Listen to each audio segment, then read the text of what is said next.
Welcome back to the Hito LLC podcast. I'm here with Yuko Tsuchida. We're talking about tax planning. And if you're familiar with what our previous podcast episodes have been, we've gone through a lot of state by state tax credits. And I think this episode, we're taking a step back and really talking through this core problem of how do you address tax planning. And so I'm really excited about this episode. Thanks for teeing all of this up and being with us today, Yuko. I think Let's it's Paul. let's start with this idea, which I know you hear often. I know I feel, and a lot of other business owners feel the same way, of this common complaint that, like, my CPA doesn't actually do tax planning. I go to them to, help me align, and what I get at the end of the year is, here were your taxes as you got them. But they're not sitting down and proactively giving me a plan. So I have to drive a lot of that conversation. Is that common? Is that what you hear from a lot of people? Yeah, I hear over and over again, like my CPA doesn't do tax planning. Like my accountant doesn't understand like my businesses. And my question always is like, tell me a little bit more. Like, how do you approach that? And like, what are you doing? Show me your like financial. And a lot of time, I get the answer, I don't have like financial statement. I'm like, okay, then if you don't know where your business is, like, how does like your accountant or CPA would know where your business Mm. is or where business is going, right? So a lot of people like think like tax planning or tax strategy is like magic or loophole or tricks like, rich people uses. But I think like we need to I want to talk about like mindset shift, right? Because Mm. tax planning or tax deduction, anything like that starts with you, right? What you gonna do every single day? What's your habit? Like, the habit you're creating every single day to plan for that tax planning, right? So like a lot of people think like it's a lot, I get like frustrated a lot of time and people say, oh, that's the only credit. Is that the tax credit is too small, right? Mm. Yeah. But I think tax credits or tax deduction or anything like that, if you're only looking at like one strategy or one credit, it's gonna be not gonna be like life changing, right? But you want to stack small thing from home office deduction, are you tracking the mileage and like deducting your business auto use? Are you capturing business meal? Are you capturing August rule or bonus depreciation or cost segregation, tax credits, right? Yeah. These are the things it's already in a tax code people can take advantage of, but a lot of people think it's a trick or loophole, rich people like invent, but it's not, right? Yeah. So what do you do every day, right? If you're not financial savvy or accounting savvy, find the expert who's gonna help you get there, right? Number two is I think I mean, like let me just stop you right there because I yeah. think you said something that's really magic. And that mindset shift of moving from this mentality of saying, I'm looking for loopholes to building a discipline of habits, right? Habits, not loopholes, is such a like great thing to latch on to because that is the I hate to use the word lazy, right? Oftentimes we're seeing people that have a lazy mentality that just want a trick. They want magic beans. They want somebody to do it for them. And that most of these things require planning, strategy, discipline. None of us want to hear that, right? We just want someone to do it for us. And then you're disappointed when there isn't magic beans. And I think that's such a meaningful idea to hit on, is that, like, if you're at the end of the year going, what can I just magically deduct without doing any of the hard work? That's not how taxes work. Mm-hmm. Yeah, I agree with that. Take a look at R&D tax credit. We do that all day long, right?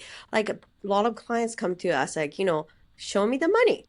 I'm like, okay, tell me more about your business, right? And a lot of people we encounter this a lot of people just are looking for easy answer and not want to put in time and effort. And Mm. like, if we think about taxes, right? Taxes are like privilege for us to pay and support the country or cities or like county, right? But Talk about a mindset shift. That's a mindset shift. I love that yeah, one. but if we want to take away that tax, like income for like government and like how we gonna use that to smarter, of course they're gonna be like we need to put time and effort to like uh, avoid those taxes or like not pay those like additional tax you don't have to. So I think like it's come back to like anything in life, right? Like there's nothing is free, and like if you're gonna get like tax deduction, tax credits, like tax savings, like we have to put effort and like time and money to like get to where you want to be. Mm. So Yeah. that's something like I wanted to like talk about today. Let's talk about some of those myths, right? Like this idea of moving out of loopholes to moving into habits. What are some of those disciplines that you think people consistently miss in that? So one of the ones that you mentioned were business meals, right? What's a good discipline around business meal planning or Augusta rule or home office or automotive? Like as a tax planner that's looking at some of this, and I'm the kind of person that like I don't even know the right questions to ask. So if you start the beginning of the year going, no, I want to do this correctly and I want to maximize my deductions and tax credits, like let's just go line item by line item on a few of these and tell me what I should be thinking about. So home office, what should I be thinking about? I think like if you're gonna claim home office, use it, actually use it, and like Yeah. not just have like pretty office like you never use, right? How So do I use it? Do I mark down in my calendar which days I work from home so I can show that they work use it? How does that happen? yeah, if you're like, hybrid, like you might want to do that, right? Hey, these are the days like you're using like home office versus like, you go into like your office, like actual office. Um, like if you're just like 100% remote, like, That's just show easy. up and like that's easy, right? Yeah. Um, think about like, business meals, right? If business meal happens, like, use your business credit card instead of like personal one, Such a right? big one. Don't Yeah. mix business and personal expenses on the same card. That is Right. a nightmare. Yeah. And a lot of time, like, people don't document who you are meeting with, right? Hmm. So even like my employee, if they use business meal, like we require who did you meet? What was the business purpose? And like, what's their title? So like those are the things like, you want to write down on a receipt or like credit card statement. So you have that documentation when and if you get audited by IRS. Love that. Automobile. I know no everybody claims 100% deduction and I'm like how many people do you, I don't know anybody that's got audited for this, but that just seems like a easy one. I don't know why they don't Yeah, do that more often. like there's a lot of like tools out there, QuickBook nowadays, like track your business, like mileage. So just make sure like um you use those tools to like document like what was personal but what was business like usage because if you get audited, you will probably get denied if you don't have those documentation, right? And there's amazing apps that do this for you. You can just Hmm. say, was this trip business or personal? And it'll track all the miles for you appropriately. Augusta rule. What do you need to document for Augusta that? rule, like these are the Augusta First rule, of like all, explain what Augusta rule is because many people probably might think they know and they don't actually know. the Augusta rule, if you are a business owner, if you have a second home, like you could rent your home to your business and get deduction on the business, but you don't have to claim the income on your personal side.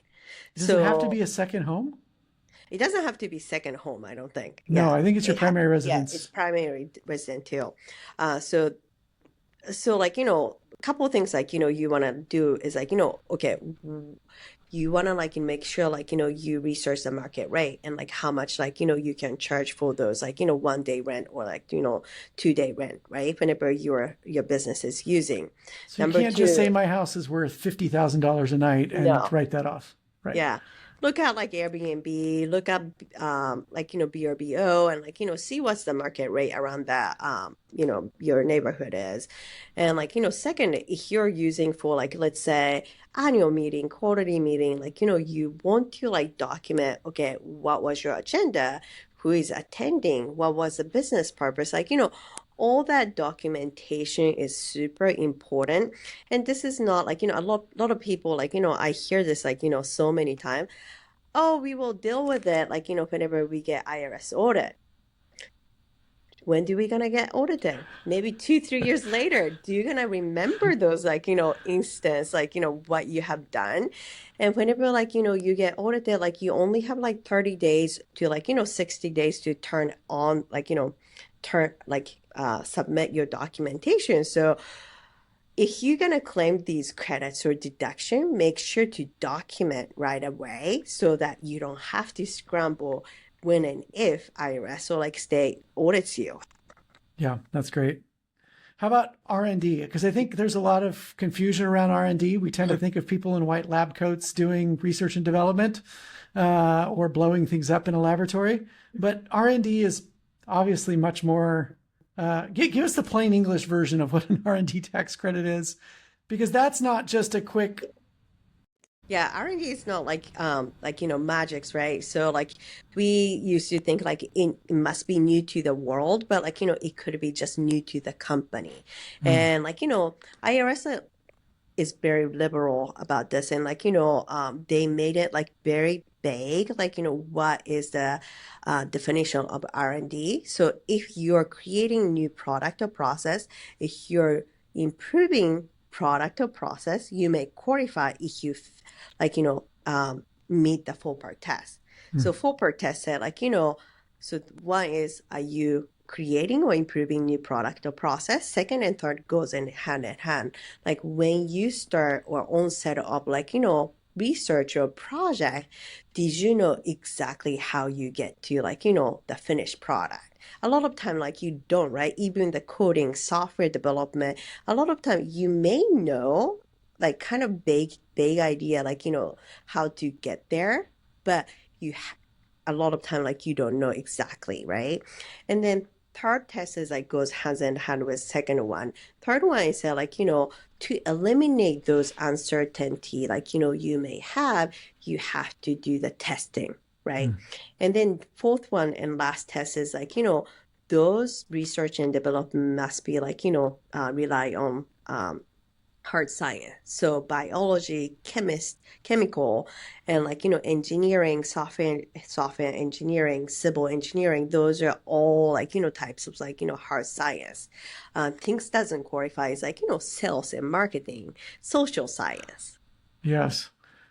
I mean, I love what you're describing, because it bleeds into all of these disciplines, right? If we have enough foresight or planning to go through this, we move out of just somebody selling us magic on tax planning or tax credits, and we go back to the detail enough to tell a compelling story, and then we can stack up enough of these to have major impact as it relates to either your personal and business tax credits to make a big, meaningful difference. But this isn't something that you think about in October or November. Or right before tax deadline, Yeah, like right. April.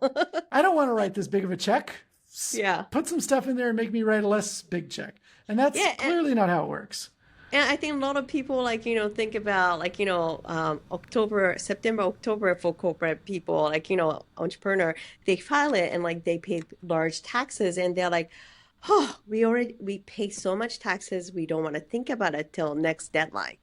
And they don't pick up their phone and like talk to their CPA till like next April, next September, and they're like complaining about like, oh my God, like why is my CPA not doing like tax planning? So I think like here again, right, changing mindset. If they don't know, like CPA doesn't know what you're doing as a business or person, or like, you know, what are you planning to do next 3 to 5 years? Like they cannot help you.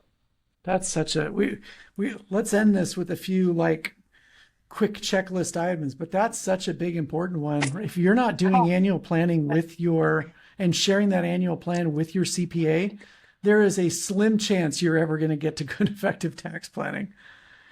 You also mentioned something as we were chatting earlier and it stuck with me, but this idea that you don't miss out on credits that expire with the tax year. right? As someone that tries to maximize the effectiveness and profitability of every year, if I'm missing out on something that I can't make back, right? Tell me more about that, because I know we can refile taxes. How does that play into it?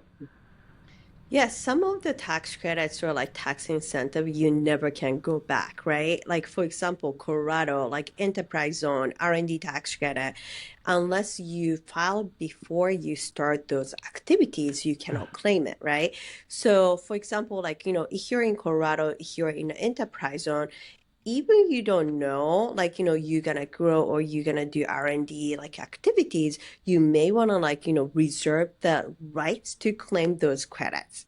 Uh, Like other states, like, Florida is one, Massachusetts have like, life science, like, status, which converts some of the credit from like, tax credit, non-refundable tax credit to refundable credits. So there are a lot of different nuances to like, what application, what would it convert, or like, when you can take tax credit. So I will advise like, to everybody, like, talk to your CPA, talk to your specialist, and making sure that you're maximizing those credits. But before that, let them know what you're doing and like, document what you're doing today. yeah, that's good. This idea that I have to pre-file or get pre-approved for some of these tax credits is such an important nuance that most people miss. And then there's that decision fatigue or tax fatigue. Like, I just went through this, I'm not ready to talk about it now. And then by the time you should have done something about it, you've missed that window and now it's gone again. And so it's this constant cycle. No wonder people get really frustrated at taxes. It does take proactive discipline, right? That, as you said it, habits, not loopholes. I think that's such an important thing to consider. You mentioned investment and expansion activities. There's jobs, obviously. Tell me more about which things fit into those level, like categories at a high level. Yeah, high level, like, if we talk about tax credit, like, like for example, like investing in alternative energy, right? Whether you're like, putting solar panel or like creating solar farm or biomass farm, that could be one. Second is like creating jobs, right? A lot of like, Which we're all not a trying to lot, do. all the states and federal governments are looking for like, business to like, grow and incentivize those people. If you're hiring like, specific category of people, so for example, disadvantaged youth, veterans, like, ex-felons, like, they may have like, different tax credits, investing in like, capital expenditures. A lot of like, states incentivize like, creating like manufacturing plant to like, any office business to just purchasing machinery. There might be like tax credit out there. Other thing like a lot of people miss is not tax, training. Hmm. Training credits, training grants, training like reimbursement. We talked about California a couple of times. Like California has like excellent like training program. States like reimburse certain amount for like employees to get like trained by like employer. So those are like a lot of things like you can like look at, but this always starts from like you initiating, owning like tax planning, and like putting the right people around you to get like all the maximized benefit. Yeah, and I love what you're describing, right? Like this open, all of the things that you've described. I think just about every business in some way or another fit into one of those. I want to grow. I'm expanding into new markets. I'm investing in my own business. I know people that I'm very close and connected to that just bought new office buildings in 3 different states. And going through all of the detail and thinking through, all right, great, I need to run a tax segregation study. Did I pre-negotiate some job credits in hiring new people in each of those states? Like all of those things, there's the danger of like, I know I'm growing and I'm growing too fast for me to keep up with my own detail. Some of those I may have missed, but there's probably some of those other ones that you could retroactively file for credits for. And it's worth a conversation then to come back to a tax planning professional and say, here's the plan, here's what we are moving on, what we've done. what does this change retroactively in my previous year's tax returns? What do I need to do today? How do I plan for next year? How do I plan the next 3 to 5 years? How big of a window are you looking out in that scenario? Is it 3 to 5 years? Is it 10 years? What are you trying to share? So depend on the project, but I typically ask for 3 to 5 year long-term vision, and we'll go from there, right? Like depending on the states, like for example, California typically look at 5 year out. Some of the federal program look at 10, 15 years. Some of the states only take a look at next year, right? So depending on the where you guys are located, where the expansion is happening, that scenario might change. But sharing the 3 to 5 year plan, I think that's a good start. And what are you doing as you're pulling this data out of your clients? Is it then proactively planning and figuring out what they qualify for, what kind of documentation they need? Tell me more about that planning process. Yeah, so whenever we have clients they're thinking about expanding, right, whether it's in their current states or they are expanding to different states or moving, we are looking at number one, from those conversations we get ideas what their magnitude of expansion, right?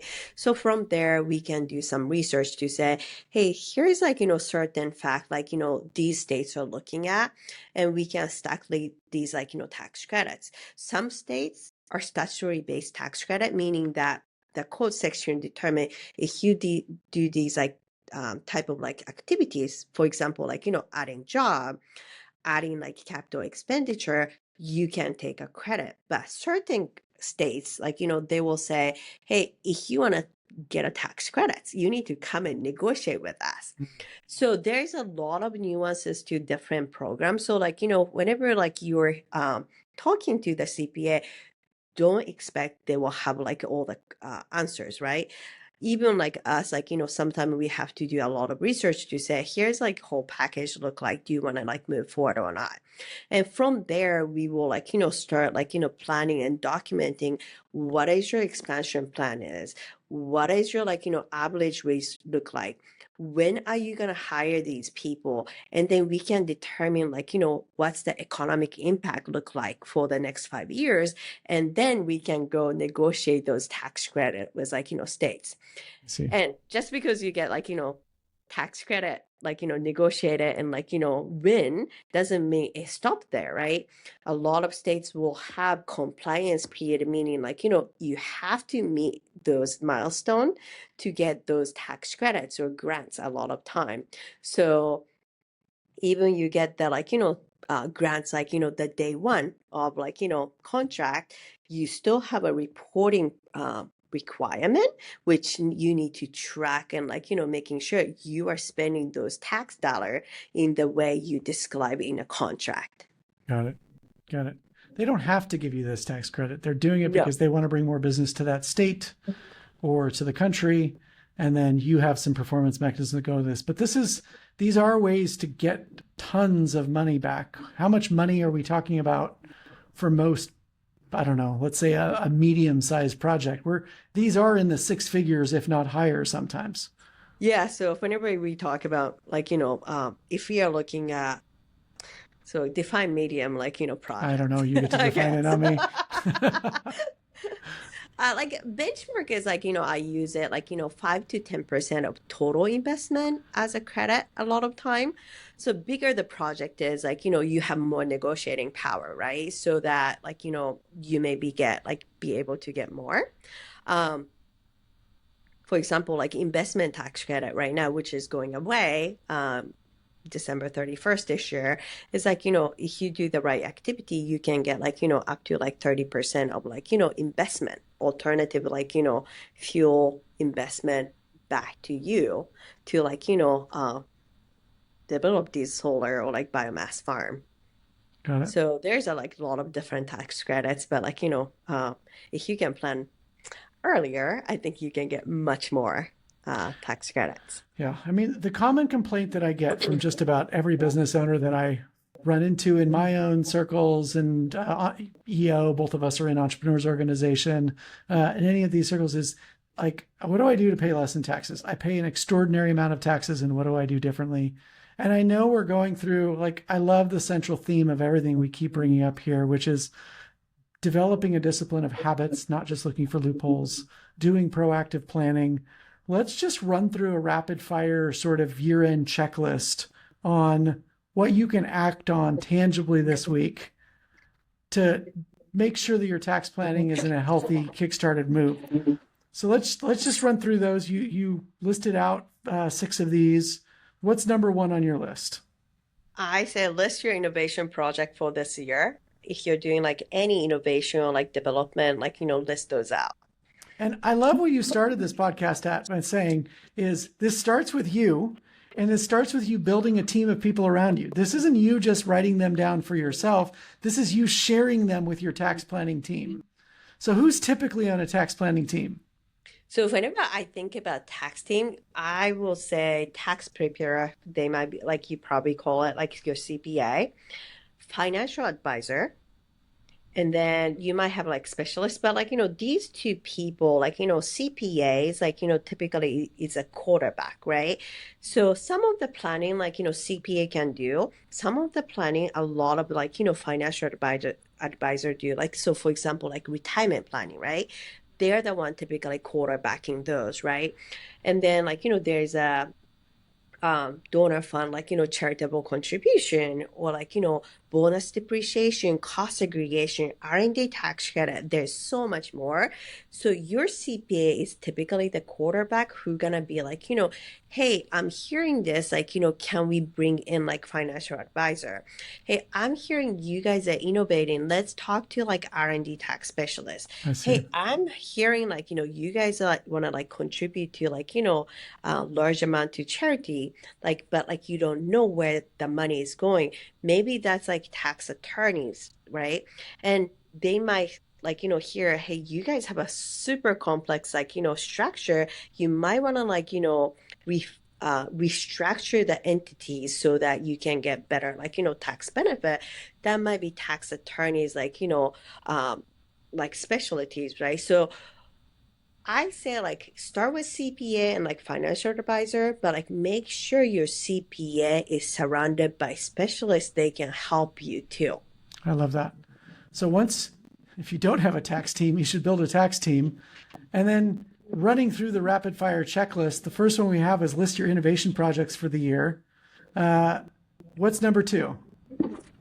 I'll say like circle the people, drove, like determine the people, like, drove those efforts, like, whether innovation, like engineers, developer, technical leads, like, whoever is like, doing that R&D effort, innovation, like, write those down and like, be ready to hand those out.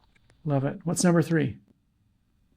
And then other thing like I will say is like, payroll, pull the payroll data, contract data, and like, making sure like you have like, GL, like ready to like, talk about with like, your CPAs. You need the technical documentation to tell the story. And if you don't tell the story, it's hard to claim the credits. Yeah. What's number 4? So this is more future looking, but like, write down your like 2 to 3 year, like your business plan. And this is a great time because everybody's doing like year-end planning or like beginning of the year planning. Talk through that with your leadership team and share that with your CPAs or like, stakeholder, like, you are including in the tax talk. That might open up like, major like tax credits or tax exemption, tax abatement opportunities. I love that. So you're going to look forward. What's number 5? So other thing like I will say is look back study of 2022 through 2024 taxable year. Some of the credits, some of the deduction you can like, go back and claim, right? Okay. So for as long as tax year is still open. So there's some of those that you obviously have to pre-negotiate for, but there's some that maybe you've missed. You can actually still qualify retroactively going back to 2022 this year. Yeah. And then what's the last one on the list? And if you don't know, like, you are not sure you're missing out on opportunities, you might want to get like, second opinion before every CPA gets like very busy so Right. that like, you can like choose your like tax team like, wisely. If you're not sure, ask. That's such good advice. Just go figure that out. I love that.